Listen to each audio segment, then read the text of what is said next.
आज हम लोग जो टॉपिक पढ़ेंगे उसका नाम है डीपीएसपी। आवाज क्लियर आ रही है? अगर कोई प्रॉब्लम होगा तो बोलोगे, ठीक है। DPSP, okay. डीपीएसपी का फुल फॉर्म क्या है? डीपीएसपी को क्या बोला जाता है? Directive principles of state policy. DPSP short form में बोलेंगे, ठीक है। डीपीएसपी का सबसे पहला फीचर्स ये नॉन जस्टिसेबल है। हम लोग क्या पढ़े? हम लोग पढ़े फंडामेंटल राइट्स,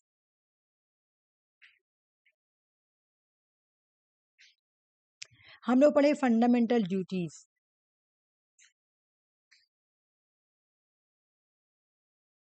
और हम लोग पढ़े तुम्हारा आज पढ़ेंगे डीपीएसपी।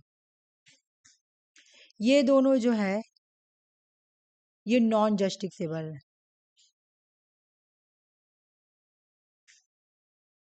ये ड्यूटीज है, ये लोगों को दी जाती है, लेकिन डीपीएसपी जो है ना ये लोगों के वेलफेयर करने के लिए लाया गया था, ठीक है। लोगों का वेलफेयर करना है उसके लिए डीपीएसपी लाया गया था।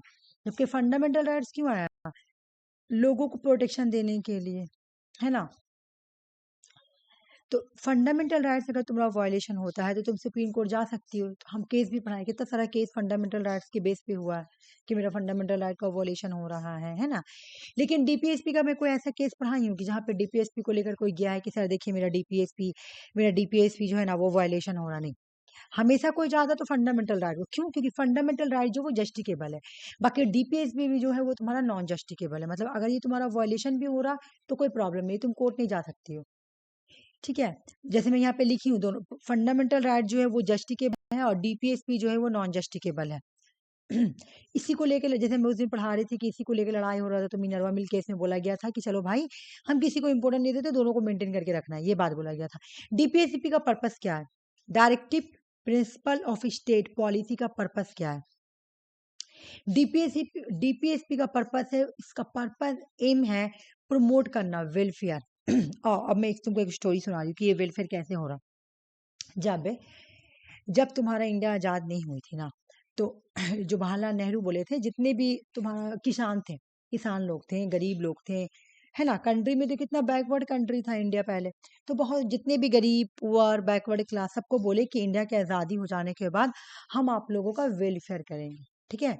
हम आप लोगों का वेलफेयर करेंगे। लेकिन वो वेलफेयर कैसे करेंगे? जब उनके पास पैसा होता तब तो वो वेलफेयर करेंगे। इंडिया पास उतना पैसा भी तो होना चाहिए। लोगों का वेलफेयर करेंगे कैसे?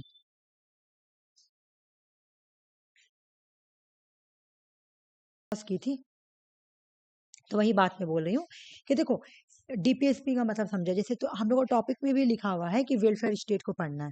तो वेलफेयर स्टेट का पर्पस क्या होता है? डीपीएसपी का पर्पस है वेलफेयर। किसका वेलफेयर? लोगों का वेलफेयर करना, ठीक है ना। एक जस्ट सोसाइटी को स्टैब्लिश करना। लोगों का वेलफेयर का मतलब क्या है कि अगर गवर्नमेंट, ठीक है ना, अगर गवर्नमेंट लोगों के लिए अस्पताल बना रही है, उनको घर बना के दे रही है, कॉटेज बना के दे रही है ना, हर तरह का फैसिलिटी प्रोवाइड कर रही है गरीब लोगों को, है ना, गरीब लोगों को, यानी गवर्नमेंट क्या कर रही है? लोगों का वेलफेयर कर रही है, ठीक है। सुनो ये कहानी कैसे स्टार्ट हुआ था। जवाहरलाल नेहरू बोलते हैं तुम्हारा कि हम ना आज़ादी के बाद आप लोगों का वेलफेयर करेंगे, गरीब लोगों को बोले, गरीब किसान को बोले। तो जैसे मैं कल तुमको पढ़ाई भी थे कि मिनरवा मिल का केस में जब हुआ था तो वहां से ही मतलब ये प्रॉब्लम उठा था कि जैसे लैंड रिफॉर्म एक्ट आया था। तो लैंड रिफॉर्म एक्ट में बोला गया था जिसके पास भी 30 एकड़ से ज्यादा जमीन होगा उस जमीन को क्या करेंगे? 30 एकड़ से ज्यादा 30 एकड़ दे देंगे, और उसके बाद जो जमीन बचेगा वो गवर्नमेंट को ले लेंगे, गवर्नमेंट ले लेगी। और जो बचा हुआ जमीन है ना वो लोगों के वेलफेयर में लगाया जाएगा। जवाहरलाल नेहरू बोले थे ये बात। उसके बाद अगर कोई ऐसा कंपनी होती है या फैक्ट्रीज होती है जो कि मुनाफा में नहीं जा रही, क्या बोला, डिक्लाइन में जा रही है, ठीक है, तो उस तरह का कंपनी को भी क्या करेगी? गवर्नमेंट ले लेगी और उससे लोगों का वेलफेयर करेगी, ये बोला गया था। तो डीपीएसपी का पर्पस यही होता है। अगर एग्जाम में क्वेश्चन है कि डीपीए का एम क्या है, डीपीएसपी का एम क्या है, तो डीपीएसपी का एम है वेलफेयर को प्रमोट करना, लोगों के वेलफेयर को प्रमोट करना, एक जस्ट सोसाइटी को स्टैब्लिश करना जहाँ हर तरह लोगों को क्या होगा? फैसिलिटी प्रोवाइड होगा, ठीक है ना। डॉक्टर भीमराव अंबेडकर जो है ना वो बोलते हैं कि जो डीपीएसपी है ना ये हम लोगों का कॉन्स्टिट्यूशन का सोल ऑफ कॉन्स्टिट्यूशन से ये नोबल फीचर्स है।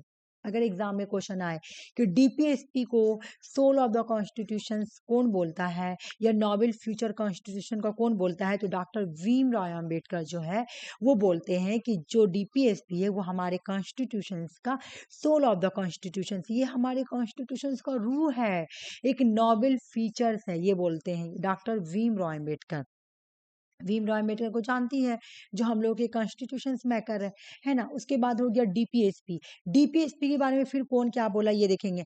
गैरविन, देखो यहाँ पे देखो, गैरविन गैरविनल गैरविनल ऑस्टिन ये बोलते हैं जो डीपीएसपी है ना वो कॉन्साइंस ऑफ कॉन्स्टिट्यूशन है। डीपीएसपी कौन से आर्टिकल के साथ डील करती है, आर्टिकल 36 से article 51 part A of the Indian constitution. कल मैं जब तुमको फंडामेंटल इसको पहले से याद करो, fundamental duties, fundamental rights article 12 से आर्टिकल 35 में आती है। उसके बाद हो गया तुम्हारा डीपीएसपी। डीपीएसपी जो तुम्हारा है वो आर्टिकल, उसके बाद आर्टिकल 36 से आर्टिकल 51 तक तुम्हारा डीपीएसपी है। उसके बाद फंडामेंटल ड्यूटीज जो है तुम्हारा आर्टिकल 51 ए में है, क्योंकि उसको अमेंड किया गया था, अमेंड करके ऐड किया गया था, तो इसके साथ ए लगा हुआ है। और इसका जैसे देखी होगी तुम पार्ट 3 है, फंडामेंटल राइट्स पार्ट 3 में आती है, डीपीएसपी 4 में आएगी, और फंडामेंटल ड्यूटीज किस में आएगी, क्योंकि ये अमेंड किया गया है तो ये भी पार्ट 4 ए में आएगी। अच्छा यहाँ पे हाँ 4 लिखा हुआ, सॉरी 4 ऐसे होगा, पार्ट 4 ए में आएगी फंडामेंटल ड्यूटीज, क्योंकि अमेंड है।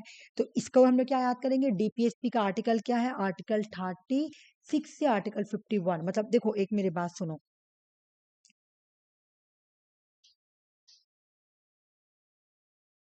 ठीक है आफरीन, समझना, ओके।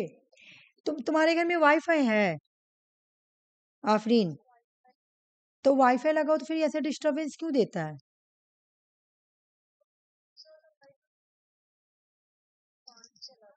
ओ नहीं नहीं, एक एक एक एक रीजन क्या होता है पता है, एक रीजन होता है तुम्हारा वाईफाई रुकने का, तुम्हारा पासवर्ड बहुत कुछ सारे लोगों के पास चले जाता है ना, इस वजह से मैं क्या करती हूँ, मैं हर वीकली पासवर्ड चेंज कर देती हूँ अपना वाईफाई का।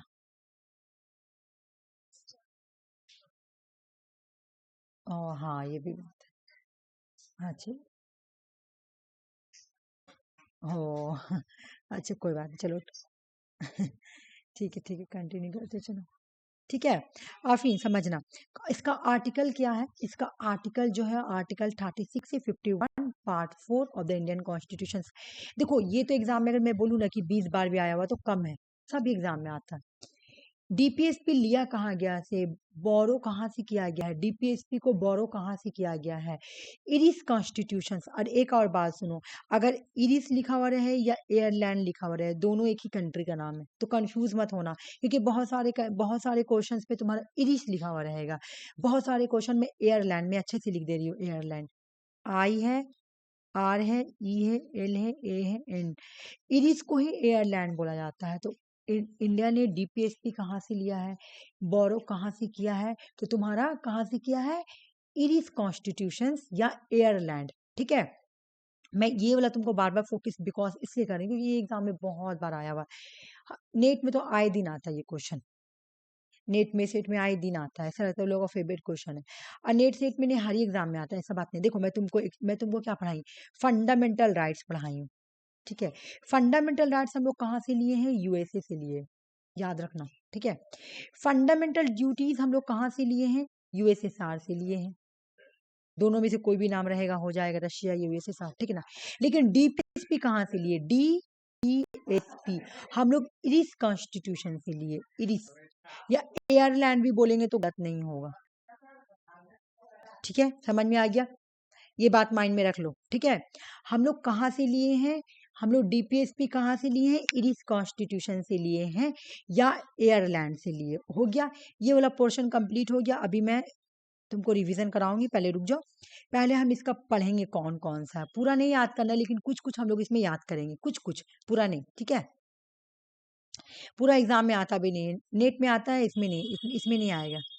ये सब मतलब हाईली, जैसे कि हो गया तुम्हारा यूपीएससी टाइप का एग्जाम हो गया या नेट में, उसमें आता है पूरा, इसलिए मैं शॉर्टकट में लाई हूँ ये वाला। तो ये बड़ा बहुत है।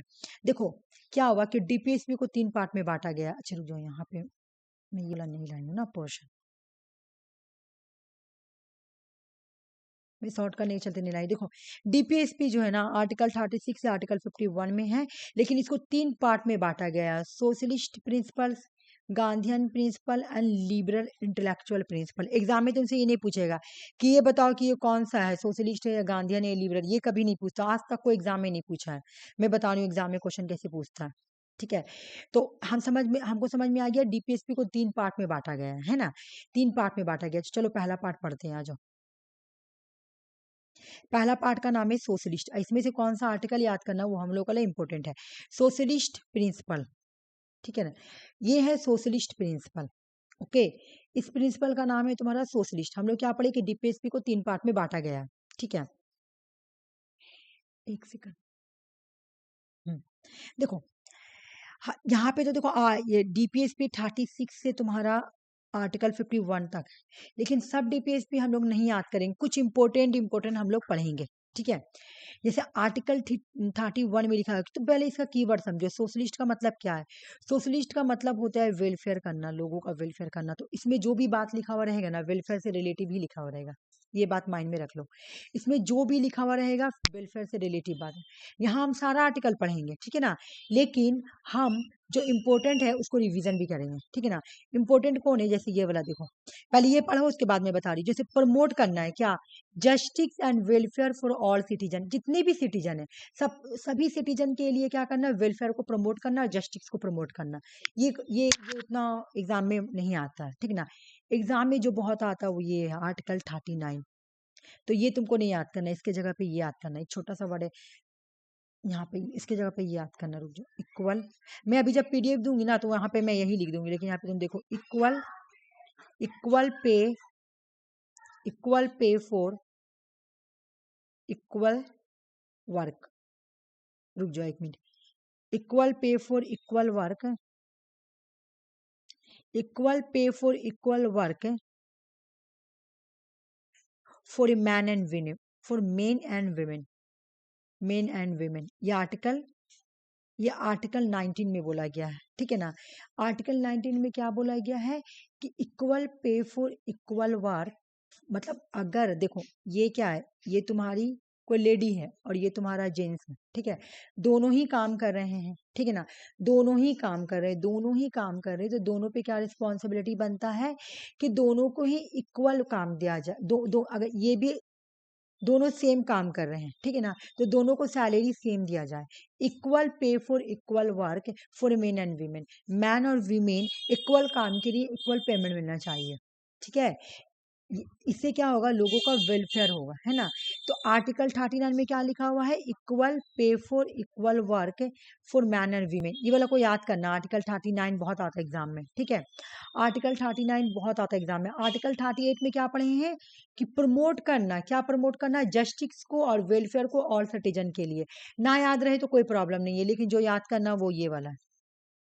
ठीक है ना, इसका नाम क्या है, इसका नाम है equal pay for equal work for man and women. Article 39 में बोला गया है, आर्टिकल 39। ठीक है, अब तुम देखो उसके बाद क्या गया, देखो यहाँ ए लिखा हुआ, ए लिखा हुआ तो तुमको पता है कि जब ए लिखा हुआ था इसमें एमेंड करके डाला गया। ठीक है, एमेंड करके डाला गया, तो इसको ये वाला याद करना, आर्टिकल 39 ए। इसमें क्या बोला गया है, provide free legal add, provide करना है, फ्री लीगल हेल्प करना, है ना। एड का मतलब क्या होता है, हेल्प करना, तो प्रोवाइड करना free legal aid for justice access, justice के लिए फ्री लीगल एड। तुम कैसे याद करना, equal pay for equal work man और वीमेन, और इसको तुम ऐसे याद करना कि प्रोवाइड फ्री लीगल एड, बस फ्री लीगल एड याद करना है इसमें।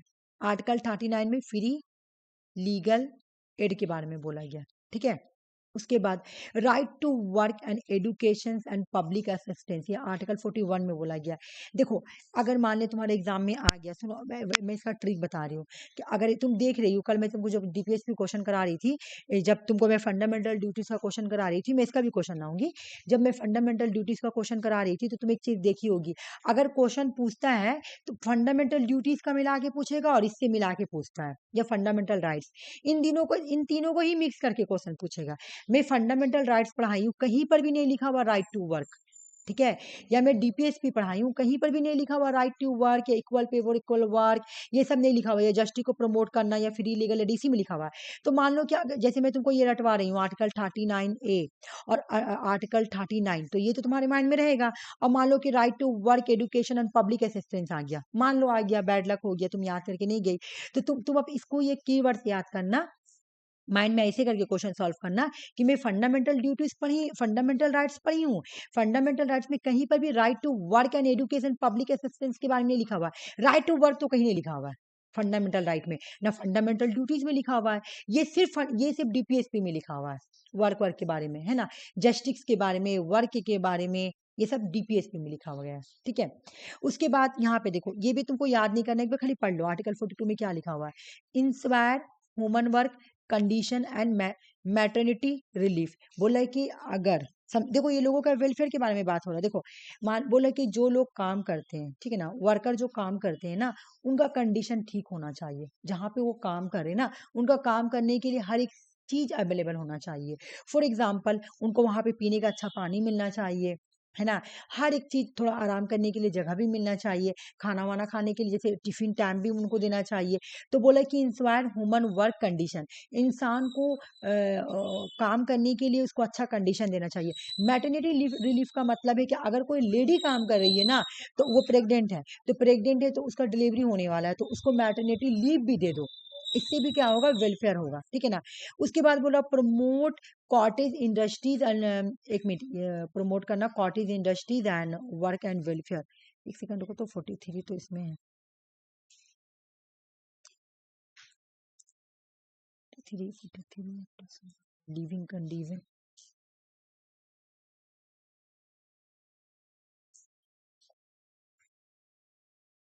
प्रमोट, हाँ नहीं नहीं ये ठीक है।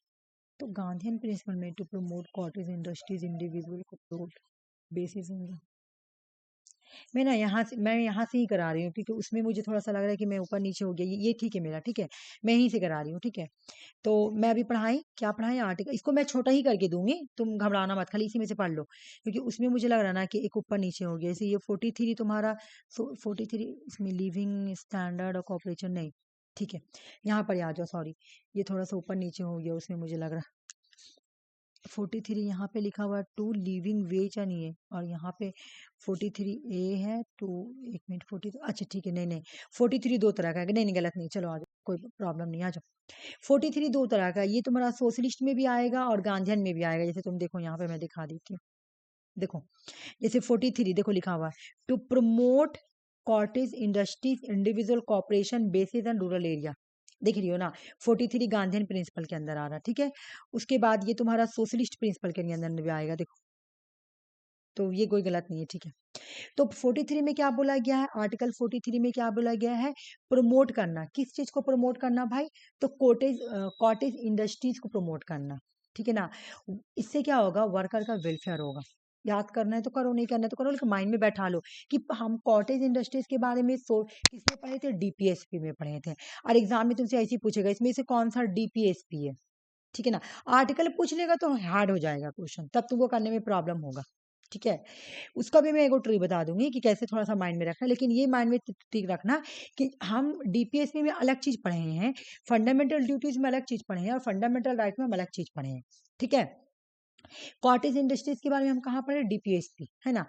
उसके बाद बोला कि inspire worker participate in industries management, बोला कि जो इंडस्ट्रियल, जो बड़ा बड़ा इंडस्ट्रीज होती है ना, वहां पर वर्कर को पार्टिसिपेट होने का मौका दिया जाए, आर्टिकल 43A में बोला गया है। आर्टिकल 47 में क्या बोला गया है, इम्प्रूव करना, इम्प्रूव क्या करना भाई, public health and provision intoxicant, मतलब कि पब्लिक के हेल्थ के लिए हर एक चीज को प्रोवाइड करना। ठीक है ना, और जो दारू होता है, जो भी जितने भी टॉक्सिक चीज होता है, टॉक्सिक चीज क्या है, ड्रिंक, तुम्हारा शराब हो गया, उसके बाद गांजा, उसके बाद ड्रग्स, इन सब चीज पे प्रोहिबिट करना, रोक लगाना है। अगर हम इन सब चीजों पे रोक लगाएंगे ना, तो लोगों का वेलफेयर होगा, वो भी सोशलिस्ट वेलफेयर होगा। ठीक है, ठीक है, समझ में आ गया। इस पेज में हम दो चीज याद करें, दो आर्टिकल, एक तो आर्टिकल 39 पढ़े हैं, equal pay for equal work for man and women. ठीक है, दूसरा क्या हम पढ़े हैं, provide free legal aid for justice, ठीक है ना। बाकी हम माइंड में रखेंगे अपना कि जस्टिस वस्टिस के बारे में किस में बोला गया है, तो डीपीएसपी में। और यहाँ पे तुम एक और चीज भी माइंड करना, तुम सोशलिस्ट प्रिंसिपल ऐसे नहीं देगा एग्जाम में, लेकिन फिर भी तुम देखना कि जो आर्टिकल 38, 39, 49, 39A, 41, 42, 43, 43A, 47, इस सब में ही मतलब एक इंडस्ट्री से रिलेटिव ज्यादा बात बोला गया है, और एक वेलफेयर के बारे में ज्यादा बात बोला गया है, या तो हेल्थ के बारे में बोला गया, ठीक है। लेकिन ये बात माइंड में रखना कि ये वेलफेयर के बारे में बोला गया, क्योंकि कल भी हम लोग क्वेश्चन सॉल्व किए, देखिए तो वहाँ पे कोऑपरेटिव सोसाइटी लिखा हुआ था, और 3 क्वेश्चन तुम्हारे फंडामेंटल ड्यूटी से दिया हुआ था। तो तुम्हारे माइंड में होना चाहिए कि कोऑपरेटिव सोसाइटी के बारे में फंडामेंटल ड्यूटी या फंडामेंटल राइट में नहीं बोला गया है, तो उससे तुम अलग कर लेना, ठीक है ना। बाकी तुम्हारा ये अगर क्वेश्चन आएगा तो इंडिविजुअल आएगा, कि आर्टिकल पूछेगा कि ensure equal pay for equal work, ये कौन सा आर्टिकल में आता है, तो आर्टिकल 39 में आता है, ठीक है। उसके बाद अगर पूछेगा तुम्हारा ये कि provide free work free legal aid for justice access, article 39A में बोला गया है। ये डीपीएसपी का कौन सा प्रिंसिपल है, सोशलिस्ट प्रिंसिपल है, ठीक है ना, सोशलिस्ट प्रिंसिपल है। डीपीएसपी के सोशलिस्ट प्रिंसिपल में हम लोग क्या पढ़े हैं, हम लोग का इसमें एक थीम क्या निकल के आ रहा है, ज्यादातर हम लोग क्या पढ़े हैं, वर्कर के बारे में बोला गया है। तुम देखो हर जगह वर्कर के बारे में बोला गया, मोस्टली वर्कर के बारे में बोला गया, ठीक है ना, वर्कर के वेलफेयर के बारे में बोला गया और वर्क के बारे में बोला गया। अब आता है गांधीयन प्रिंसिपल। डीपीएसपी को हम लोग क्या किए, डीपीएसपी को 3 पार्ट में बांटे, ठीक है ना। 3 पार्ट में हम लोग एक पढ़े तुम्हारा ये सोशलिस्ट प्रिंसिपल, अब पढ़ेंगे Gandhian principle. Gandhian principle article 14 को तुमको रखना है। विलेज पंचायत, आर्टिकल 14 में बोला गया है कि विलेज पंचायत को स्टैब्लिश करना है, ठीक है ना, ये वाला याद करना है। आर्टिकल 14 में क्या बोला गया है, आर्टिकल 14 में बोला गया है विलेज पंचायत को स्टैब्लिश करना, ठीक है ना। विलेज पंचायत एग्जाम में क्वेश्चन आएगा, कौन सा आर्टिकल में बोला गया है, डीपीएसपी के कौन सा आर्टिकल में बोला गया है विलेज पंचायत के बारे में, तो आर्टिकल 40 में बोला गया है। आर्टिकल 40A में बोला गया है कोऑपरेटिव सोसाइटी, प्रमोट करना है कोऑपरेटिव सोसाइटी को, कल ये वाला था उसमें ऑप्शन में कि क्या, ठीक है ना, कि क्या बोला गया है, ये कोऑपरेटिव सोसाइटी कौन सा आर्टिकल में लिखा हुआ है डीपीएसपी का, तो आर्टिकल 43A, ठीक है। तो हम लोग का 4 आर्टिकल हो गया, एक तो हो गया तुम्हारा आर्टिकल 39 जिसमें बोला गया है equal pay for equal work man and women. उसके बाद free legal add, article 91A में बोला गया है फ्री लीगल एड के बारे में। उसके बाद आर्टिकल 40 में बोला गया है विलेज पंचायत के बारे में। उसके बाद आर्टिकल 43A, आर्टिकल 43A में क्या बोला गया है, प्रमोट करना कोऑपरेटिव सोसाइटी, ठीक है ना। कोऑपरेटिव सोसाइटी डीपीएसपी के कौन सा आर्टिकल में बोला गया है, तो आर्टिकल 43A में बोला गया है, ठीक है। उसके बाद आते हैं सॉरी यहाँ बात 43 में आ जाओ, सपोर्ट करना है क्या, rural cottage industries for self reliance, वहां भी अभी पढ़े थे हम लोग कि यहाँ पर भी आ रहा है, मतलब ये आर्टिकल दोनों में आएगा। तो एग्जाम में ये नहीं पूछेगा तुमसे कि सोशलिस्ट कौन है गांधीयन कौन है, ये कभी नहीं पूछा, कभी भी नहीं। यहाँ तो तुमको 4 ऑप्शन देगा और 3 फंडामेंटल से देगा, और एक तुमको इसमें से देके पूछेगा कि कौन इसमें से डीपीएसपी है, या तुमको 2 फंडामेंटल ड्यूटीज का क्वेश्चन 3 दे देगा और एक डीपीएसपी दे के बोलेगा बताओ इसमें से कौन सा तुम्हारा डीपीएसपी है, ऐसे पूछेगा। या तुम्हारा आर्टिकल पूछेगा जो जो मैं बता रही हूँ, ठीक है ना। या फिर तुमसे ये पूछा जाएगा कि फंड डीपीएसपी कहाँ से लिया गया है, ठीक है ना, कहाँ से लिया गया, तो इरिस से लिया गया, एयरलाइन से लेके, तो ये सब क्वेश्चन पूछेगा, ठीक है ना। ये नहीं पूछेगा कि ये गांधीयन प्रिंसिपल में है कि या तुम्हारा सोशलिस्ट प्रिंसिपल में, ये नहीं पूछेगा, ठीक है ना। हम लोग तो रिटेन, हम लोग यूपीएससी में रिटेन तो लिख नहीं रहे, जो हम लोग सब पढ़ना है, ठीक है ना। हम लोग खाली क्या क्या मेन मेन आर्टिकल पढ़ना है। तो आर्टिकल 43 में क्या बोला गया है, कॉटन इंडस्ट्रीज को प्रमोट करना। आर्टिकल 46 में क्या बोला गया है, प्रोटेक्ट करना weaker section like ST, schedule caste, schedule tribe. देखो यहाँ बिल्कुल मेंशन किया गया है जो शेड्यूल कास्ट शेड्यूल ट्राइब है ना, उनको ये करना है, क्या नाम है, प्रोटेक्शन देना है, ठीक है ना। अब एग्जाम में ऐसे क्वेश्चन आ सकता है, ये इंपॉर्टेंट हो गया आर्टिकल। डीपीएसपी के कौन से आर्टिकल में schedule caste and schedule tribe के बारे में बोला गया, अच्छा ये आर्टिकल हम और भी पढ़ेंगे। ये आर्टिकल हम लोग को पढ़ना है तुम्हें एक टॉपिक में, तुम्हारा एक टॉपिक है schedule caste schedule tribe minority topic है, उस टॉपिक में हम लोग पढ़ेंगे ये वाला आर्टिकल, ठीक है। तो यहाँ पर भी याद कर ले रहे कि डीपीएसपी के कौन से आर्टिकल में शेड्यूल कास्ट शेड्यूल ट्राइब के बारे में बोला गया है, तो आर्टिकल 46 में रट लो, आर्टिकल 46 में schedule caste and schedule tribe के बारे में बोला गया। हम लोग पढ़ते जाएंगे, रिवीजन करते जाएंगे, ठीक ना। अच्छा डीपीएसपी कहाँ से लिया गया है, तो डीपीएसपी जो लिया गया इरिस कॉन्स्टिट्यूशन से लिया गया, या एयरलैंड भी इसको बोलते हैं, ठीक है। ये बात हो गया। अच्छा नॉन जस्टिफिकेबल, ये भी मुझे पता है नॉन जस्टिफिकेबल है, ठीक है। बाकी इतना हो गया, और हाँ आ जाओ, फिर उसके बाद बोला फिर प्रोटेक्ट करना है कैटल, देख लो कैटल मतलब मौशी, है ना। Cartel and promote animal husbandry, ठीक है ना। जो एनिमल हस्बेंड्री जहाँ पे जानवरों को रखा जाता है, मवेशी को रखा जाता है, उनको भी प्रोटेक्शन देना है, ठीक है। उसके बाद बोला आर्टिकल 47 में provision intoxicant improve nutrition and public health के लिए हमको न्यूट्रिशन का इंप्रूवमेंट करना है, अच्छा अच्छा फूड लाना है ताकि लोगों को बीमारी ना। अभी तुम देख रही हो कितना कम कम उम्र का लोग डेथ हो जा रहे, इंसान 60 ईयर से ज्यादा नहीं बच रहा। क्यों? क्योंकि हम लोगों के खाना में न्यूट्रिशन में मिलावट किया गया है। इंडिया में ज्यादा डेड रेट है, इंडिया में ना तुमको ज्यादा डेड रेट मिलेगा, इंडिया में तुमको ज्यादा क्या मिलेगा? Dead rate. ओके, एक मिनट रुको। इंडिया में तुमको ज्यादा मिलेगा डेड रेट। रुको एक मिनट, मैं बता रही हूँ एक चीज। इंडिया में अगर तुम खोजोगी तो क्या मिलेगा? डेड रेट ज्यादा मिलेगा। जापान में तुम खोजोगी तो क्या मिलेगा?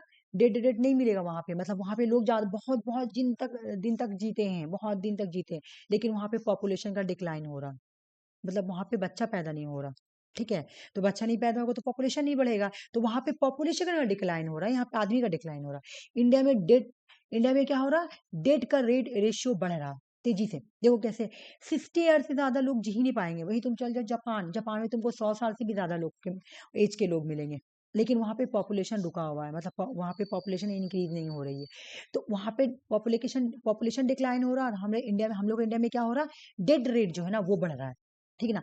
तो इसलिए provision intoxicant improve nutrition and public health के लिए क्या करना है? पब्लिक हेल्थ के लिए इम्प्रूव किस चीज में? न्यूट्रिशन में, मतलब जो खाना में मिलावट हो रहा है भाई वो सब रोको। नहीं रोकोगे तो क्या होगा? इंसान को बीमारी होगा, और कम कम उम्र में इंसान देखो कितना छोटा एज का उम्र का बच्चा, लोगों को तुम्हें हार्ट का बीमारी हो जा रहा है, किडनी खराब हो जा रहा है ना। तो अगर अच्छा न्यूट्रिशन मिलेगा तो लोगों का हेल्थ में इंप्रूवमेंट होगा। तो ये आर्टिकल 47 में बोला गया है। देखो जितना भी बात बोला जा रहा है ना, वेलफेयर से रिलेटिव बोला जा रहा है, ठीक है। लिबरल इंटेलेक्चुअल प्रिंसिपल, मैं क्या बोली? मैं एक बार यहाँ पे फिर से रिवीजन करूंगी। मैं बोली डीपीएसपी, ठीक है ना। एक मिनट रुक जाओ।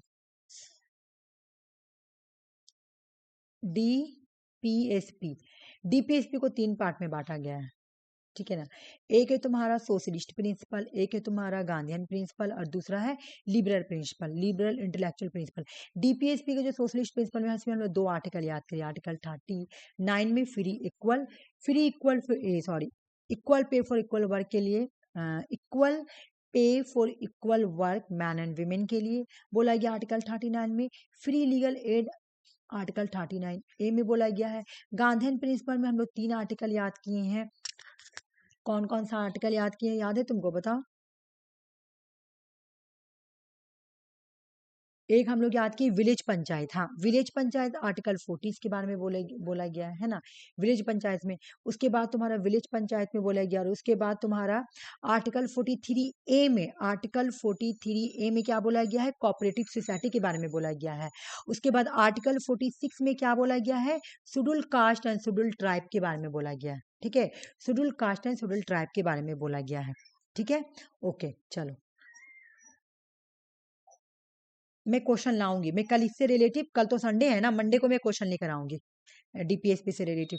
मैं आप क्वेश्चन भी करवाऊंगी, क्योंकि अब अगस्त आ गया ना, तो अगस्त में मुझे तुमको रिवीजन भी करवाना होगा, और क्वेश्चन भी करवाना होगा। रिवीजन तो अभी नहीं कराएंगे, क्वेश्चन लेकिन अभी कराना स्टार्ट कर देंगे, ठीक है। अब आ जाओ ये वाला, अब इसमें कौन कौन सा आर्टिकल याद करना है हम लोगों के लिए? आ जाओ, ये याद करना, रट लो ये वाला। हाँ बोलो।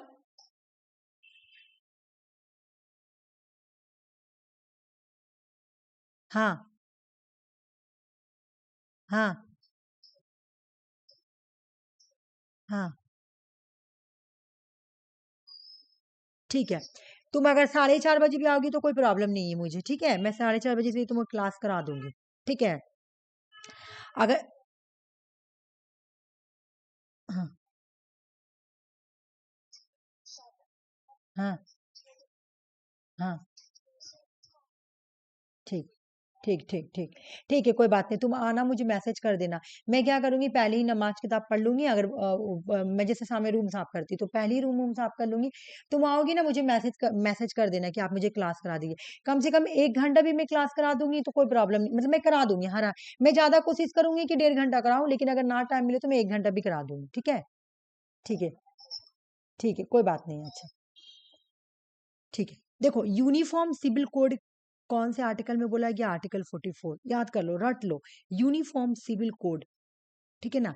यूनिफॉर्म सिविल कोड कौन से आर्टिकल में बोला गया? आर्टिकल 44 में बोला गया। इंटरव्यू देने जाओगी तो तुमसे ये पूछता है क्वेश्चन, टीचर में खास करके पूछता है। मेरी भाभी जाती थी तो उनसे पूछा था यही, यूनिफॉर्म सिविल कोड कौन सा आर्टिकल में आएगा? आर्टिकल 44। फट सा नहीं याद है, बता देंगे, है ना। 45 में क्या बोल रहा है? प्रोवाइड एंड फ्री, देखो ये वाला भी याद करना है। हाँ, हम लोग कल क्या पढ़े थे? आर्टिकल 21A, ठीक है। हम लोग देखो ये पढ़े आर्टिकल 21A। फिर हम लोग पढ़े तुम्हारा फंडामेंटल ड्यूटीज 11, क्या बोला उसमें? फ्री एंड कंपलसरी एजुकेशन देना। तुम देखिए आर्टिकल 21A में भी क्या बोला कि 6 से 14 साल के बच्चों को फ्री एंड कंपलसरी एजुकेशन देना है।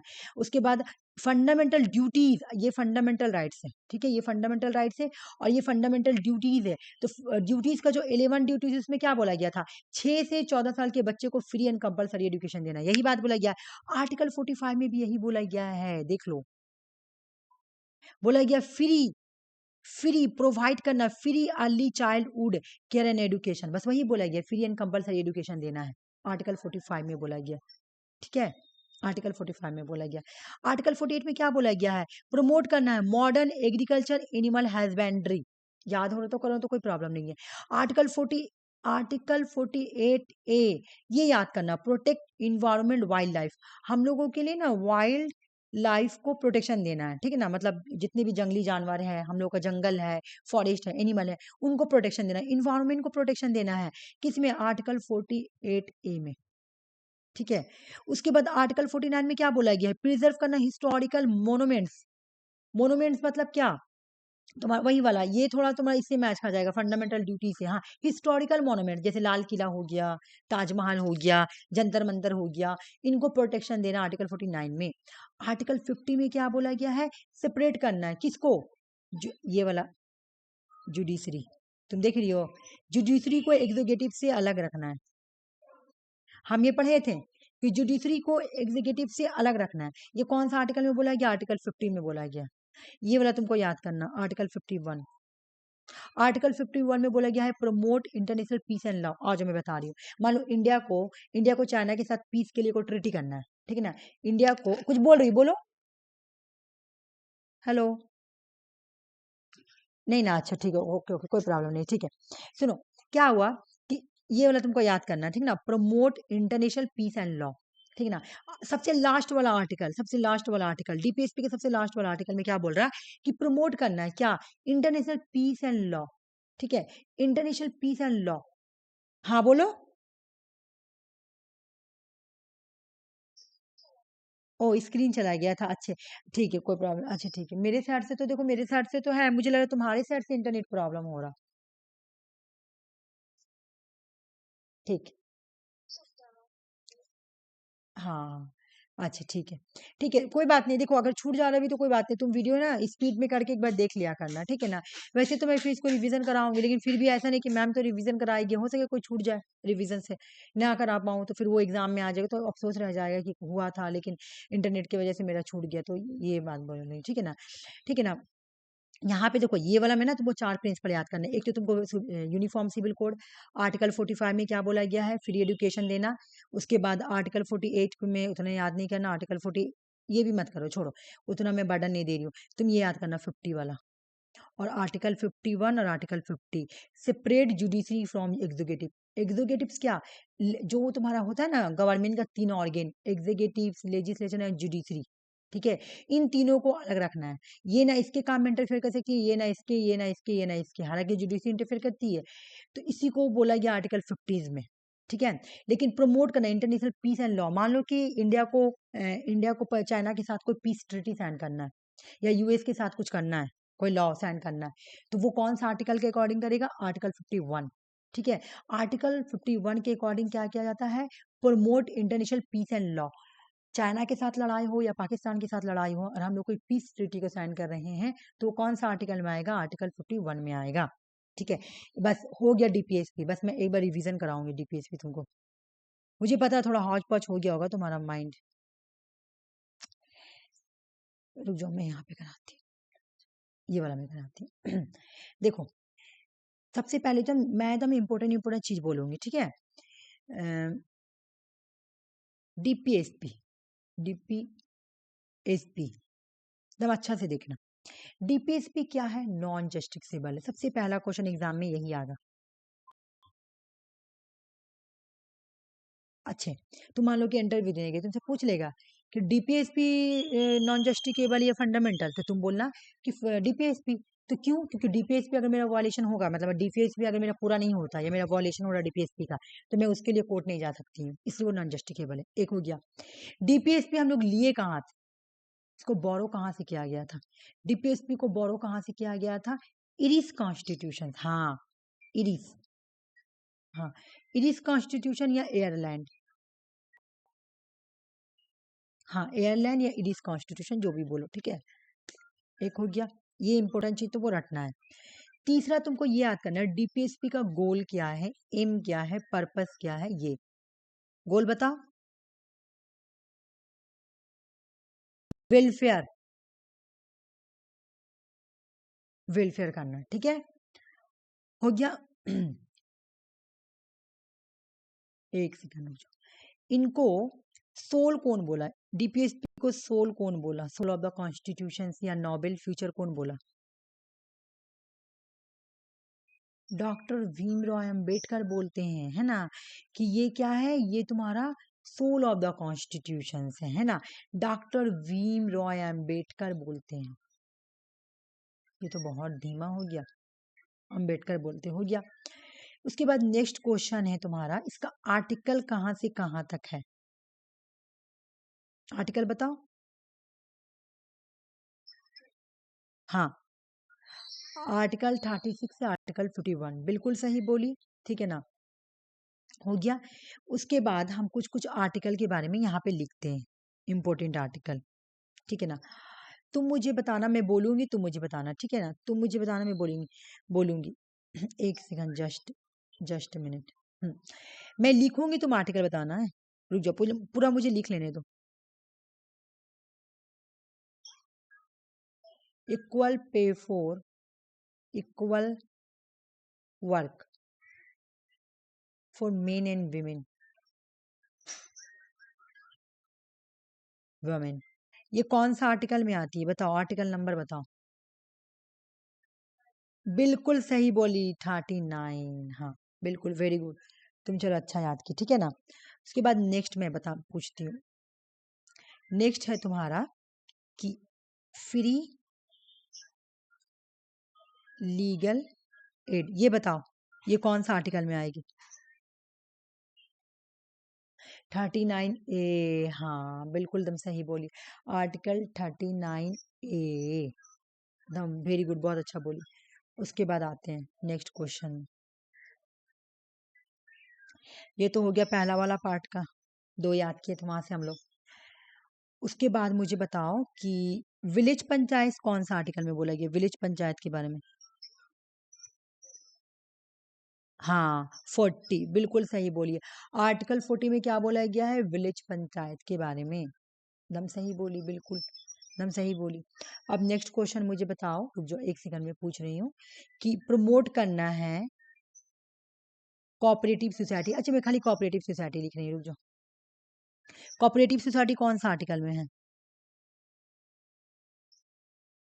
हाँ, 43A, बिल्कुल सही बोली, कोऑपरेटिव सोसाइटी, आर्टिकल 43A, एकदम सही बोली, बिल्कुल। उसके बाद नेक्स्ट मुझे बताओ कि हम्म एक मिनट, हाँ, नेक्स्ट है तुम्हारा कि प्रोटेक्शन देना है शेड्यूल एंड शेड्यूल ट्राइब को। डीपीएसपी के किस आर्टिकल में schedule caste and schedule tribe के बारे में बोला गया है? बिल्कुल, 46, बहुत अच्छा, 46। ये तो हो गया दूसरा वाला पार्ट, यहाँ से हम लोग इतना ही याद किए थे, ठीक है। अब आ जाओ नेक्स्ट वाला में आते हैं।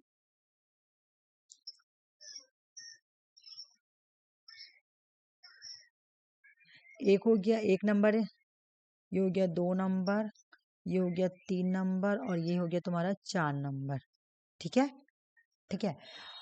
अब मैं पूछूंगी तो मुझे बताना कि हाँ, यूनिफॉर्म सिविल कोड कौन सा आर्टिकल में बोला गया है?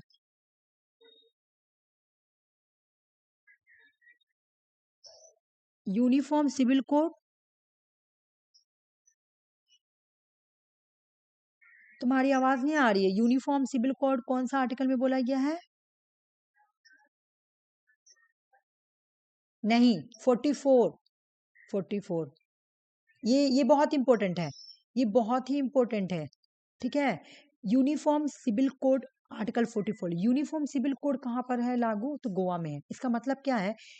यूनिफॉर्म सिविल कोड का मतलब तुम सुनी होगी कि इसका लॉ भी आता है यूनिफॉर्म सिविल कोड, मतलब क्या? सब एक जैसा।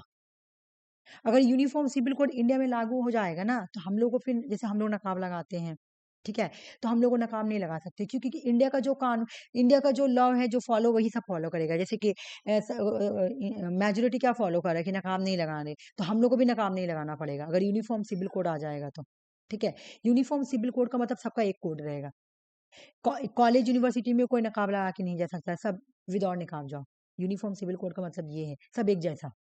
ठीक है, उसके बाद मुझे बताओ, रुक जाओ, मैं 1 मिनट में पूछ रही हूँ। हाँ, फ्री एडुकेशन के बारे में कौन सा आर्टिकल में बोला गया है? अच्छा, कोई बात नहीं है। फ्री एडुकेशन के बारे में, फ्री एडुकेशन के बारे में कौन सा डीपीएसपी के कौन से आर्टिकल में बोला गया? आर्टिकल 45 में बोला गया। ठीक है ना, आर्टिकल 45 में बोला गया है। डीपीएसपी के कौन सा आर्टिकल में फ्री एडुकेशन के बारे में बोला गया? तो आर्टिकल 45 में। ओके, उसके बाद मुझे बताओ नेक्स्ट आर्टिकल, नेक्स्ट बताओ मुझे तुम कि किस आर्टिकल में बोला गया है प्रमोट करना इंटरनेशनल पीस को? 51, 51। ठीक ना, प्रमोट करना है, प्रमोट करना है इंटरनेशनल पीस। मैं बोली ना, अगर चाइना के साथ इंडिया को कोई पीस एग्रीमेंट साइन करना है, तो वो कौन सा आर्टिकल के अकॉर्डिंग करेगा? आर्टिकल 51। पीस एग्रीमेंट या कोई लॉ अगर साइन करना होगा किसी दूसरे कंट्रीज के साथ, तो कौन सा आर्टिकल के अकॉर्डिंग करेगा? आर्टिकल 51। ठीक है ना, इतना आर्टिकल, इतना चीज याद कर लेना, डीपीएसपी तुम्हारा कंप्लीट हो जाएगा। तुम्हारा टॉपिक में दिया हुआ है डीपीएसपी। ठीक है, ये तुम्हारा डीपीएसपी कंप्लीट हो गया। अभी मैं दूसरा टॉपिक स्टार्ट कर रही हूँ। तुम्हारा टॉपिक में एक टॉपिक का नाम है, तुम देखना लिखा हुआ होगा रिप्रेजेंटेटिव। अच्छे, मैं रैंडमली नहीं करवा रही हूँ, रैंडमली एग्जाम में नहीं आता है। जो इंपॉर्टेंट टॉपिक है मैं ज्यादा वही करा रही हूँ। वैसे तुम्हारा 50% से भी ज्यादा टॉपिक कवर हो चुका है। ठीक है ना, representative democracy and participatory democracy कराएंगे ये, और ये बहुत इंपॉर्टेंट टॉपिक है। जो याद करने का रहेगा मैं तुमको बोल दूंगी कि याद करने का है, जो याद करने का नहीं है उसको मत याद करना। ठीक है, जैसे कि यहाँ पे देखो, डेमो तुम्हारे ये में लिखा हुआ है कि डेमोक्रेसी के बारे में लिखने के लिए, उसमें डेमोक्रेसी का वही पार्टिसिपेटिव या रिप्रेजेंटेटिव डेमोक्रेसी के बारे में तुमको पढ़ना है। तो डेमोक्रेसी क्या है? Democracy is the most value political system in modern governance. बोला कि मॉडर्न गवर्नेंस का एक पॉलिटिकल सिस्टम का एक वैल्यू है। ठीक है ना, डेमोक्रेसी का मत, डेमोक्रेसी आया कहाँ से है? ये ग्रीक वर्ड से आया है, डेमो, डेमो वर्ड से। ठीक है ना, डेमो का मतलब होता है कॉमन पीपल। ठीक है, डेमोक्रेसी इंग्लिश वर्ड में, द इंग्लिश वर्ड में डेमोक्रेसी कहाँ से ऑरिजिनेट हुआ है? ग्रीक वर्ड से, डेमो से निकला है, डेमो से। इसका मतलब होगा कॉमन पीपुल। क्रेट्स का मतलब होगा रूल या पावर। देखो यहाँ पे लिखा हुआ है डेमोक्रेसी, डेमोक्रेसी का मतलब क्या है? डेमो का मतलब, यहाँ पे देखो, डेमो का मतलब है पीपल, और क्रेट्स का मतलब है तुम्हारा रूल। तो दोनों को अगर टूगेदर कर देंगे, democracy, rule by the people. Democracy का मतलब है रूल बाय द पीपल। ठीक है ना, डेमो का मतलब है लोग, और क्रेट्स का मतलब है रूल। तो इसका मतलब क्या हुआ?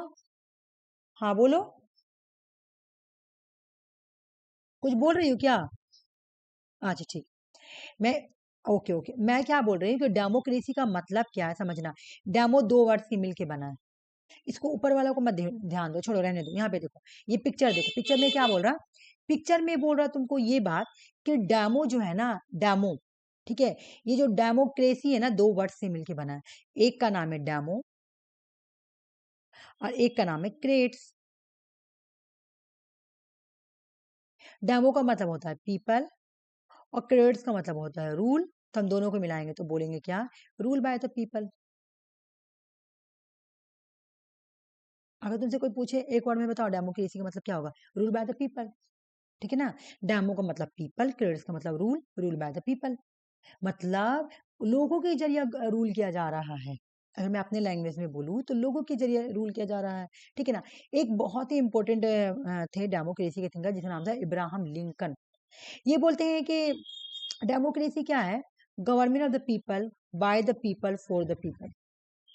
डेमोक्रेसी का मतलब है, democracy is a government of the people by the people for the people. मतलब जो डेमोक्रेसी गवर्नमेंट जो है वो लोगों का है, लोगों के जरिया है, लोगों के लिए है, ठीक है। डेमोक्रेसी क्या है, ऑफ द पीपल। अच्छा, यहाँ पे कहीं पे गवर्नमेंट भी लिखा हुआ रहेगा, कहीं पे डेमोक्रेसी भी लिखा हुआ रहता है, ठीक है ना। तो कंफ्यूज मत होना। Democracy of the people by the people for the people, government of the people by the people for the people. ये कौन बोला? Abraham Lincoln. याद नहीं करना है। अच्छा, ये इसलिए हाईलाइट किया हुआ ना क्योंकि मैं जब नेट का पढ़ा रही थी ना, तो उन लोगों को मैं हाईलाइट करके ये वाला पढ़ाई थी, ठीक है ना। वैसे मैं बहुत शॉर्ट में लाई हूँ, बहुत शॉर्ट की हूँ, लेकिन ये वाला मैं इसको कलर चेंज करना भूल गई, तो इसको तुमको याद नहीं करना, बस खाली ये वाला याद कर लेना कि rule by the people democracy का मतलब। वही वर्ड बार बार लिखा हुआ है, एक ही वर्ड को मैं 4 बार लिख दी हूँ। देखो, अगर तुम गौर से देखोगे तो एक ही बात, खाली ये याद करना, ये आया कहाँ से? ग्रीक वर्ड से, ठीक है ना। इसका मतलब क्या? वही कॉमन पीपल, क्रेट्स का मतलब रूल बाय द पीपल। वही को फिर मैं यहाँ पिक्चर में लिख दी हूँ, फिर यहाँ पर भी लिख दी हूँ, एक ही बात को बार बार दोहरा दी हूँ और कुछ नहीं है। तो तुम एक ही चीज याद कर लेना, डेमोक्रेसी का मतलब रूल बाय द पीपल। या देख लो यहाँ पे, डेमो दो वर्ड से, डेमो जो है ना 2 वर्ड से मिलकर बना है। एक तो डेमोक्रेसी 2 वर्ड से मिलकर बना है, एक का नाम है डेमो, दूसरा का नाम है क्रेट्स। जब दोनों को मिलाएंगे, टुगेदर करेंगे तो रूल बाय द पीपल, ठीक है ना। इब्राहम लिंकन बोलते हैं democracy is the people by the people for the people, या government of the people by the people for the people, इस तरह से, ठीक है। अब यहाँ से तुमको याद करने वाला क्वेश्चन आ रहा है, ऊपर हो जा भाई। हाँ, वो भी ये वाला याद नहीं करना, ये तुमको माइंड में रखना, बल्कि ये जो बुक है याद करना, ये बुक है डेविड हेल्ड की बुक। डेविड हेल्ड एक बुक लिखते हैं डेमोक्रेसी के ऊपर, मॉडल ऑफ डेमोक्रेसी। मैं इसको हाईलाइट नहीं क्यों लिखना, याद करना तुम। मॉडल्स ऑफ डेमोक्रेसी किसकी बुक है? डेविड हिल्ड की बुक है, ठीक है। एक और थिंकर है जिसका नाम है जोसेफ सैम्पिटर। इन्होंने लिखा कैपिटलिज्म सोशलिज्म डेमोक्रेसी, ठीक है ना। Capitalism socialism democracy, model of democracy किसका है? डेविड हिल्ड का है। और जोसेफ सैम्पिटर का क्या है? कैपिटलिज्म सोशलिज्म डेमोक्रेसी, ठीक है। इन दो का बुक याद करो, उसके बाद में और याद करा, ये मैं बोल रही हूँ डेमोक्रेसी का फीचर्स पढ़ाते हैं। डेमोक्रेसी का मतलब क्या, एक्चुअल में इसका फीचर होता क्या है? डेमोक्रेसी में जरूरी होता है पॉलिटिकल इक्वलिटी। अगर आपकी कंट्री में डेमोक्रेसी है तो आपको पॉलिटिकल इक्वलिटी देना पड़ेगा। पॉलिटिकल इक्वलिटी का मतलब क्या? इस कोर है डेमोक्रेसी का, ये वैल्यू है। पॉलिटिकल इक्वलिटी का मतलब क्या? चलो मैं बता रही हूँ। चाहे कोई भी धर्म से हो, चाहे कोई भी कास्ट का हो, चाहे कोई भी रिलीजन का हो, राइट टू वोट सबको मिलेगा। पॉलिटिकल इक्वलिटी, डेमोक्रेसी में पॉलिटिकल इक्वलिटी सबको मिलता है। पॉलिटिकल इक्वलिटी का मतलब क्या? कि मुझे राइट टू वोट मिल रहा है, ठीक है ना। चाहे तुम जो भी धर्म से हो, अमीर हो गरीब हो, तुमको लैंड में लगकर ही वोट देना पड़ेगा। तुम्हारे लिए कोई स्पेशल ट्रीटमेंट नहीं किया जाएगा, बिकॉज इंडिया क्या है? इंडिया इज डेमोक्रेसी कंट्री, या कोई भी डेमोक्रेसी कंट्री होगा तो वहां पे तुमको लैंड लगकर ही वोट देना पड़ेगा, जो सबों के लिए है ना। पॉलिटिकल राइट्स, पॉलिटिकल इक्वलिटी सबको मिलेगा। ऐसा नहीं है कि वो गरीब है तो उसको नहीं मिलेगा राइट टू वोट, वो गरीब है तो उसको नहीं मिलेगा, नहीं, अमीर गरीब किसी को नहीं, ठीक है ना। तो बोला डेमोक्रेसी में जरूरी होता है पॉलिटिकल इक्वालिटी। अच्छा, टिकट भी सबको मिल जाएगा अगर आपको उठना है वोट में, है ना। आपको अगर वोट, आपको उसके अगेंस्ट उठना है वोट में, तो आपको भी, अगर आप उसके कैपेबल है तो आप उठ सकते हैं, कोई बात नहीं। आप कोई भी जात नास पर, जो भी जात कास्ट से बिलोंग करते, कोई मैटर नहीं करता, डजेंट मैटर। आपका बस, आपको पॉलिटिकल इक्वलिटी दी जाएगी अगर डेमोक्रेसी कंट्री है तो, ठीक है ना। वही तुम नॉर्थ कोरिया में अगर तुम चली जाओगी, मैं उस दिन पढ़ाई कि नॉर्थ कोरिया क्या है? टोटलिटेरियन रिजीम है, वहां पे कोई दूसरा पार्टी नहीं है। अच्छा, वहां कोई पॉलिटिकल इक्वलिटी नहीं है, ठीक है ना। वो किसी पे मैं तुमको एक स्टोरी बता रही हूँ कि तुम्हारा एक मूवी है, यहाँ के नहीं है वो, ये टर्की का मूवी है। तो वहां पे देखा रहा था कि एक राजा था, वहां पे बहुत दिन से मोनार्की चल रहा था। मोनार्की का मतलब क्या? बादशाहत, गवर्नमेंट चल रहा था। तो सब लोगों ने बहुत प्रोटेस्ट किया कि नहीं, अब यहाँ से हटाना चाहिए और यहाँ पे डेमोक्रेसी लाना चाहिए। तो लोगों ने बोला कि ठीक है चलो डेमोक्रेसी आएगा। तो बादशाह जो था अनाउंसमेंट कर दिया कि ठीक है डेमोक्रेसी है, ठीक है। सुनो डेमोक्रेसी है, क्या बोला? आया वोट देने, जब लोग वोट देने के लिए आ रहे थे ना, तो उसका सर पे बंदूक रखा हुआ था, मुझे ही वोट दो तो मैं मार दूंगा। तो पॉलिटिकल इक्वलिटी तो दिया, बट यहाँ पे पॉलिटिकल इक्वलिटी को छेड़छाड़ कर दिया। तो डेमोक्रेसी में आपको क्या जरूरी रहता? Political equality. आपको जिसको वोट देना दीजिए, कोई प्रॉब्लम नहीं, आप वोट दीजिए आके, हो गया। All citizen, all citizen must be entitled to stand for elections regard the race, sex, color, religion। चाहे कोई भी मजहब हो, कोई भी कलर हो, चाहे कोई भी सेक्स हो, मतलब मेल हो, फीमेल हो, अदर जेंडर हो, जो भी हो, कोई भी रेस से बिलोंग करता हो, आपको वोट देने के लिए जाना ही पड़ेगा, है ना। आपको इलेक्शन से रिगार्डिंग हर इंटाइटल मिलेगा। अगर आप सिटीजन हैं तो आपको मिलेगा। इंक्लूसिवनेस, हर चीज आपको मिलेगा, आपके साथ कोई डिस्क्रिमिनेशन नहीं किया जाएगा। All citizen must possess vote, हर सिटीजन को यूनिवर्सल अडल्ट फ्रैंचाइज मिलेगा। यूनिवर्सल अडल्ट फ्रैंचाइज का मतलब क्या है? हर 18 साल के बच्चे को, हर 18 साल के लोग को राइट टू वोट मिलेगा, ठीक है ना। उसके बाद fundamental to the democratic participation, हर काम में लोग पार्टिसिपेट करेंगे। तुम देखती हो अगर कोई बिल आता है कोई, तो लोग प्रोटेस्ट करने के निकल जाते हैं। अच्छा, पॉलिटिकल इक्वलिटी का मतलब ये भी होता है कि one person one vote one value है। एग्जाम में क्वेश्चन आएगा डेमोक्रेसी का मतलब क्या है? One person one vote one man, मतलब देखो मैं एक हूँ, है ना, तो मेरा एक वोट होगा, ठीक है ना, एक वैल्यू होगा ये। तो इसका मतलब है कि equal worth every citizen vote, हर एक सिटीजन का एक वोट रहेगा, ठीक है ना। एक चाहे वो अमीर क्यों ना हो, अंबानी हो और एक गरीब आदमी हो, यहाँ पे डिस्क्रिमिनेशन नहीं होगा, क्योंकि आपका भी वोट का वैल्यू इक्वल और आपका एक वैल्यू का इक्वल ही है, ठीक है। तुमको याद का नहीं करना, खाली माइंड में रख लेना, ठीक है। वो बुक दो, इसमें से सिर्फ तुमको दो बुक याद करना है, ये वाला पेज से। बाकी जो याद करने वाला पोर्शन अभी स्टार्ट होगा, आ जाओ। हाँ, यहाँ से।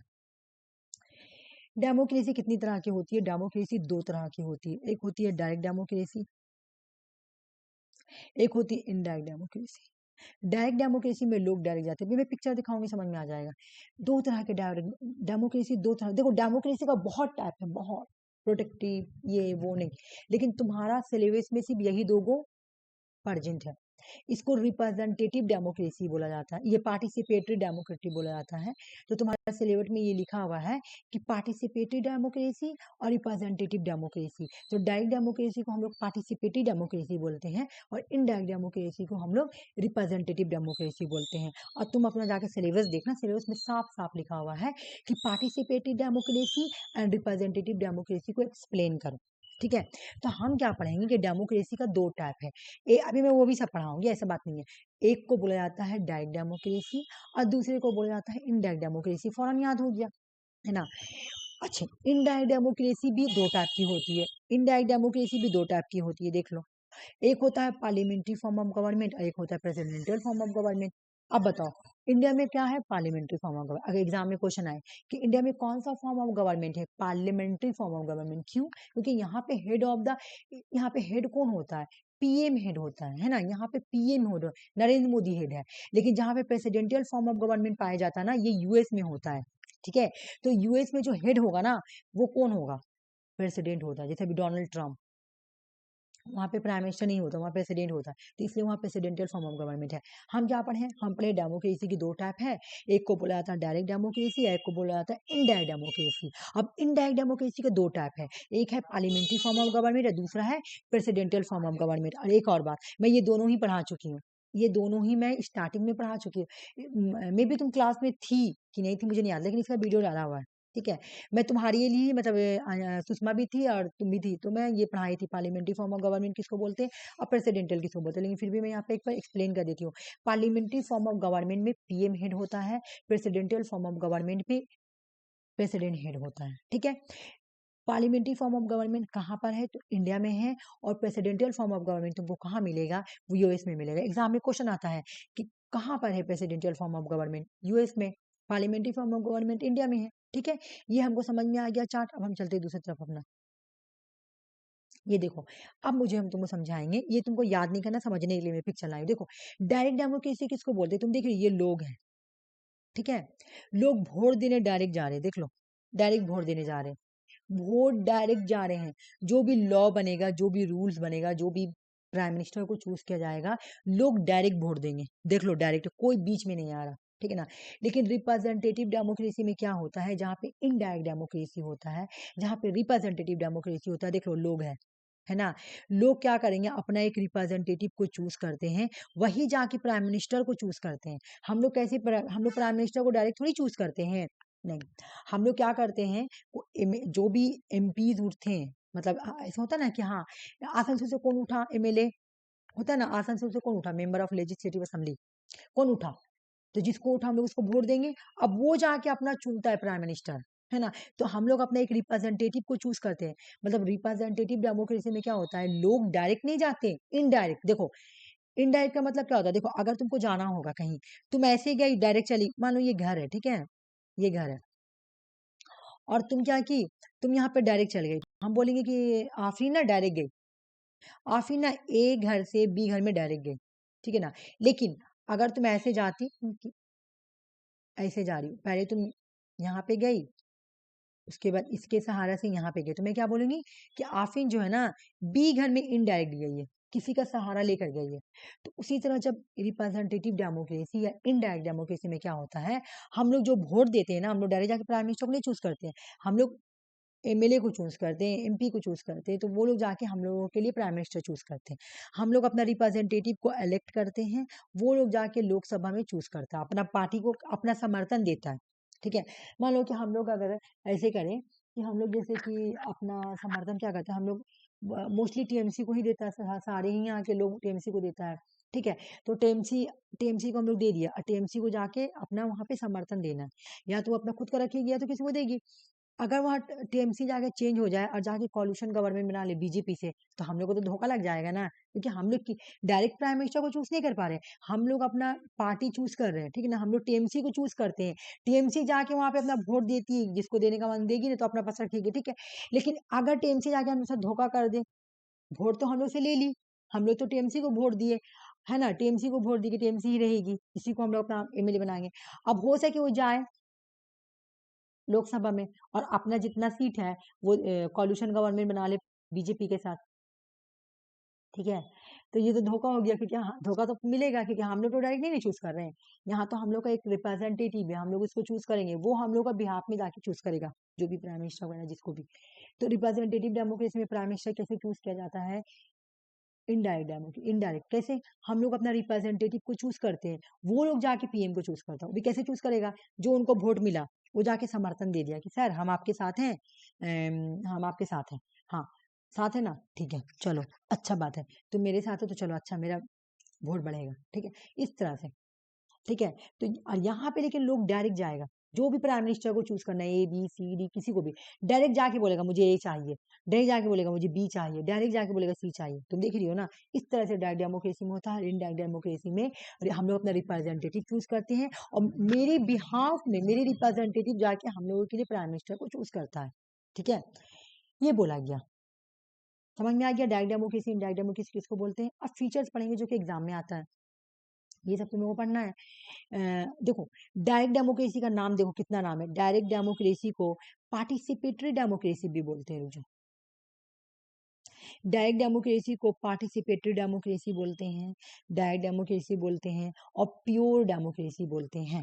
इसका मतलब क्या हुआ, citizen directly participate in decision making, decision making में सिटीजन जो है वो डायरेक्ट पार्टिसिपेट कर रही है, ठीक है ना। डायरेक्ट डेमोक्रेसी सबसे पहले कौन सा कंट्री में आई, कहाँ पे आई, तो एशियन एथेंस में आई है, ये याद रखना। डायरेक्ट डेमोक्रेसी का ओरिजिन कहाँ से हुआ है, एथेंस से, डेमोक्रेसी का ही ऑरिजिनेट एथेंस से हुआ है, लेकिन डायरेक्ट डेमोक्रेसी वहीं से आई है, एथेंस से आई है, ठीक है ना। अच्छा एक बार बताओ फीचर क्या है, no intermediaries, all eligible citizen vote law and policy, कोई बिचवान नहीं रहेगा। इंटरमेडरीज का मतलब क्या, कोई भी तुम्हारा रिप्रेजेंटेटिव नहीं रहेगा, तुम डायरेक्ट ही ऑल सिटीजन डायरेक्ट ही जाकर लॉ में पॉलिसी में अपना डिसीजन देंगे डायरेक्टली। अच्छा इंडिया जैसे कंट्री में ये पॉसिबल नहीं है, क्योंकि इंडिया में इतना सारा पॉपुलेशन है, ये एप्लीकेबल होगा ही नहीं, कितने सारे लोग आएंगे वोट देंगे डायरेक्ट, बिल्कुल भी नहीं। हम लोगों को डायरेक्ट कैसे जाएंगे वोट देने के लिए, पॉसिबल ही नहीं, पॉपुलेशन बहुत ज्यादा है, इंसान पागल हो जाएगा। लेकिन डायरेक्ट डेमोक्रेसी आज के डेट में है कहाँ पर, स्विट्जरलैंड में, क्योंकि यहाँ पे पॉपुलेशन कम है, यहाँ पे लोग डायरेक्ट जाके वोट देते हैं जिसको भी चूज करना होता है, ठीक ना। Citizen are directly involve policy formulation implementation, हम लोगों का कोई पॉलिसी बनता है तो क्या हम लोग जाके राज्यसभा में देखते हैं या लोकसभा में, नहीं, हम लोग का जो रिप्रेजेंटेटिव है जिसको हम लोग चूज किए वो लोग जानते हैं कि कौन पॉलिसी बन रहा है, क्या इंप्लीमेंटेशन हो रहा है ना, क्योंकि वो मेरा रिप्रेजेंटेटिव वो मेरे बिहाफ में जाके बैठे हुए, ठीक है। लेकिन डायरेक्ट डेमोक्रेसी में क्या होता है, लोग डायरेक्ट जाते हैं, सिटीजन डायरेक्टली इन्वॉल्व हो जाएंगे पॉलिसी फॉर्मुलेशन में और इम्प्लीमेंटेशन में, ठीक है। डायरेक्ट डेमोक्रेसी का, अच्छा यहाँ पे देखो participatory democracy directly involve the citizen collective decision making, यहाँ पे जो डिसीजन निकलेगा ना, डायरेक्ट डेमोक्रेसी में जो भी तुम्हारा डिसीजन आएगा वो कलेक्टिव डिसीजन मेकिंग होगा सिटीजन का, मतलब पूरा सिटीजन मिल के डिसीजन लेंगे। स्विट्जरलैंड के जितने भी सिटीजन है ना वो लोग सब आपस में मिल के डिसीजन लेते हैं, कोई भी पॉलिसी बनेगा, कोई भी पॉलिसी बनेगा, कोई भी पॉलिसी को इम्प्लीमेंट किया जाएगा, वो डिसीजन किसका होगा, कोई पार्लियामेंट लोकसभा राज्यसभा नहीं, बल्कि डिसीजन कौन लेगा, सिटीजन, सिटीजन का वो भी कलेक्टिव डिसीजन, सब आके मिलकर उसमें मेजोरिटी देंगे, हाँ हाँ ये सही है, जबकि इसका डिसएडवांटेज तुम देखोगी तो ये कभी भी हाई पॉपुलेशन कंट्री में अप्लाई नहीं हो पाएगा। इंडिया जैसे कंट्री में नहीं अप्लाई हो पाएगा, क्योंकि इंडिया में पॉपुलेशन बहुत ज़्यादा है और इतना पॉपुलेशन पे पार्टिसिपेटिव डेमोक्रेसी कभी हो ही नहीं सकता है। ठीक है ना। इसका 4 फीचर जो कि एग्जाम में आता है, बहुत बड़ा है। अच्छा, मैं पूरा नहीं पढ़ाऊंगी, सिर्फ फीचर पढ़ाऊंगी, ठीक है। इसका फीचर पढ़ो। पहला नंबर फीचर का नाम है रेफरेंडम। अच्छा, आज बता देती हूँ रेफरेंडम का मतलब क्या होता है। एक होता है रेफरेंडम, दूसरा होता है प्लेबीसाइट्स, तीसरा होता है इनिशिएटिव, फोर्थ होता है रिकॉल एंड फिफ्थ होता है तुम्हारा land the mind. Land the mind, ठीक ना, लैंड द माइंड। मैं सबका मतलब समझा रही हूँ। ये एग्जाम में कैसे क्वेश्चन आएगा, देखो 3 तुमको दे देगा रिप्रेजेंटेटिव का और 1 दे देगा तुमको डायरेक्ट डेमोक्रेसी का। एग्जाम में क्वेश्चन पूछेगा इसमें से कौन सा फीचर इनडायरेक्ट डेमोक्रेसी का है, या कौन सा फीचर डायरेक्ट डेमोक्रेसी का है, या पार्टिसिपेटरी डेमोक्रेसी का फीचर कौन सा है, ऐसे पूछेगा। तो तुमको पता, तुम बता दोगी ये फीचर है रेफरेंडम। रेफरेंडम का मतलब क्या है मैं बता रही हूँ। देखो, अगर गवर्नमेंट को कोई पॉलिसी लाना है, ठीक है, अगर गवर्नमेंट को कोई पॉलिसी लाना है तो वो एक ऐसे बनाएगी ए और कोई बनाएगी बी। एक में पॉलिसी को इम्प्लीमेंट किया जाएगा, एक में नहीं किया जाएगा। लोगों को बोलेगी कि आओ इसमें चिट डालो, मतलब रेफरेंडम करो, तुमको कौन वाला चाहिए, पॉलिसी इम्प्लीमेंट हो या पॉलिसी ना इम्प्लीमेंट हो। लोग आएंगे, रेफरेंडम होगा। जैसा अगर होगा कि हाँ पॉलिसी इंप्लीमेंट करना है तो बी में डालेंगे, अगर ना जिसको करना होगा इसमें डालेंगे। इस तरह से रेफरेंडम होगा, ठीक है ना। तो इस तरह से भी होगा तो डिसीजन पता चल जाता है कि लोग क्या सपोर्ट कर रहे हैं। तो ये हो गया referendum. Plebiscites, a vote by the people on the major political questions often about the sovereignty of the national identity। अगर नेशनल आइडेंटिटी और सॉवरेनिटी को लेकर अगर कोई क्वेश्चन पूछा जा रहा है, लोग पूछेंगे, अगर पूछना होगा तो पूछ सकते हैं कि मैं जैसे तुम होता है ना कि अपने मुल्क से रिलेटिव, अपने कंट्री से रिलेटिव कुछ क्वेश्चन कुछ करना है ना, तो तुम किससे करेगी, तुम कर सकती हो। तो जब तुम अपने, मतलब ऐसा नहीं कि वहाँ पे कोई नहीं होता है, प्राइम मिनिस्टर नहीं होता है, ये सब होता है। वहां पे भी तुम्हारा ये होगा, तुम्हारा वहां पर भी लोकसभा राज्यसभा सब होता है। बट वहां पे जितना भी काम होगा लोगों के ई पे होता है, लोगों के मर्जी से होता है, ठीक है ना। लोग क्वेश्चन भी पूछते हैं, ठीक है ना। A vote by the people on the major political question. यहाँ पे लोग क्वेश्चन करेंगे अपने सॉबिनिटी से रिलेटिव, अपने नेशनल आइडेंटिटी से रिलेटिव। जब वो क्वेश्चन करेंगे, जो भी प्राइम मिनिस्टर होंगे, जो भी तुम्हारा लोकसभा राज्यसभा, वहाँ वहाँ के फेडरल कोड बोलते हैं वहाँ पे, ठीक है ना। सुप्रीम कोर्ट को फेडरल कोर्ट बोलेंगे, से वहाँ पे अलग अलग असेंबली होती है, ठीक है ना।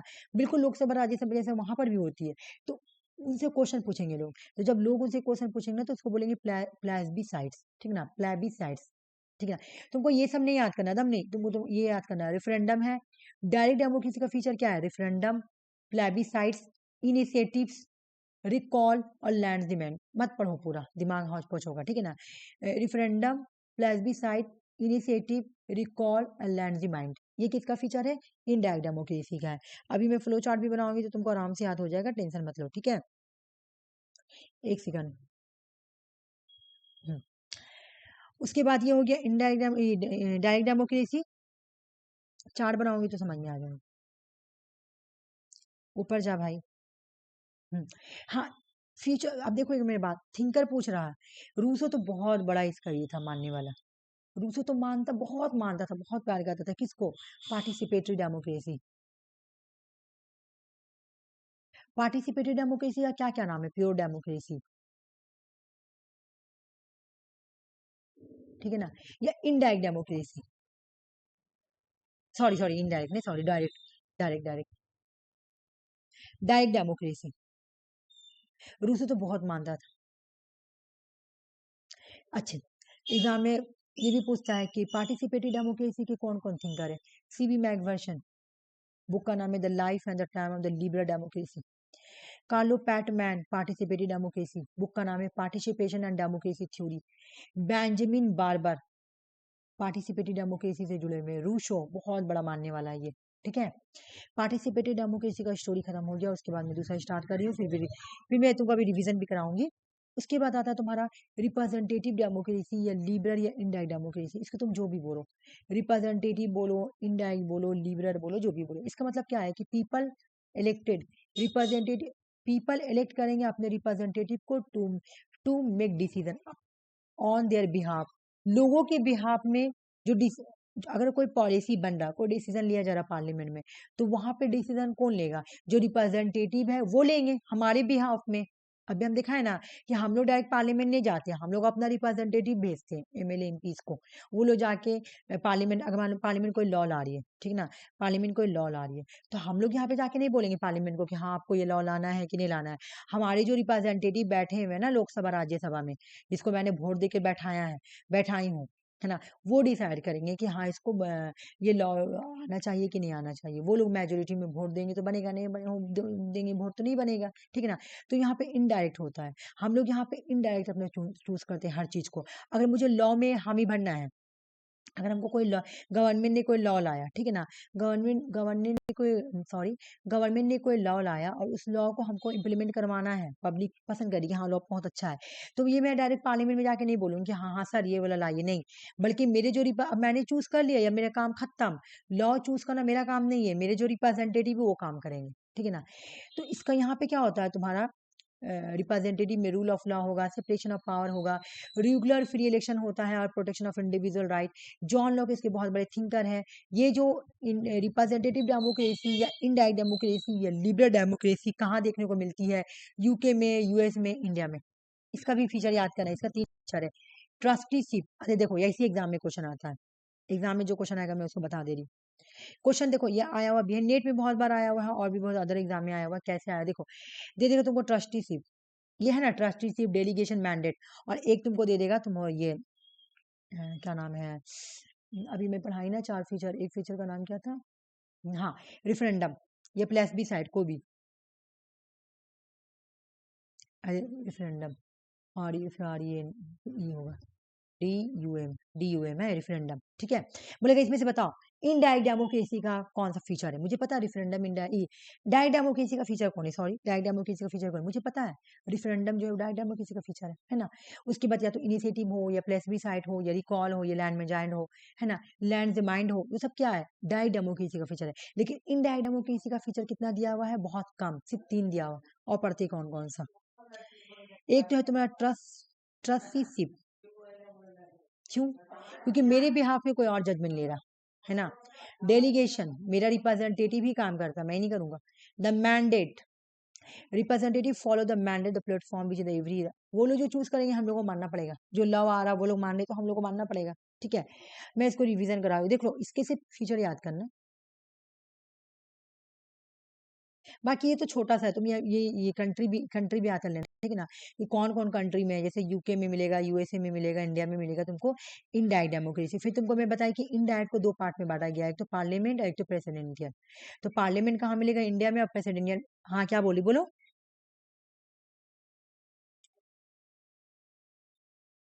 ओ तुमको लीव लेना है, अच्छा ठीक है, बोलो आवाज नहीं आ रही तुम्हारा अच्छा से।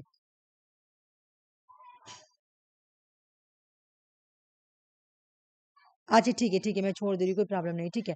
एक सेकंड, ये लास्ट पेज है, ठीक है ना, आफरीन लो। मैं सोची थी कि तुमको इसको रिवीजन कराऊंगी, ठीक है। अच्छा सुनो, कल ये तुम पढ़ कर आना, ठीक है ना, मैं इसे इसे क्वेश्चन पूछूंगी तुमसे। कल तुम ये वाला पूरा पढ़ कर आना, मैं तुमको छोड़ रही हूँ, ठीक है, लेकिन कल पढ़ कर आना। ओके ठीक है, कल पढ़ कर आना, मैं पूछूंगी क्वेश्चन।